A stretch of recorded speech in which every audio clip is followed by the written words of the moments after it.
एक तो हम गरीब घर की लड़की ले आए, ऊपर से 6 साल हो गए शादी को, और आज तक मेरे बेटे को औलाद की खुशी नहीं दे सकी। पता नहीं कैसी किस्मत लेकर आई है, मेरे बेटे की नस्ल ही रोक दी।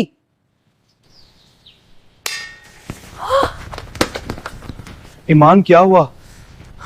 मुबारक हो, आप दादी बनने वाली हैं। सच, अल्लाह का शुक्र है। जी बिल्कुल, सब ठीक है। बहुत बहुत शुक्रिया डॉक्टर साहिबा। ये दूध पी लो, लेकिन सुन लो, मुझे वारिस चाहिए, लड़कियां नहीं चाहिए हमें। मुझे तो सिर्फ लड़का ही चाहिए।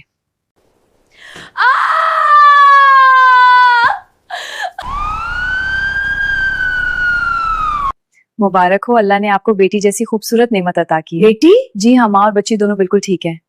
आखिर तुमने फिर बेटी को जन्म दे दिया। हमें वारिस चाहिए था, ये नहीं। माँ जी, औलाद तो अल्लाह की नेमत होती है। हमें बहाने नहीं सुनने। तुम अपनी बेटी को लेकर अपने घर चली जाओ।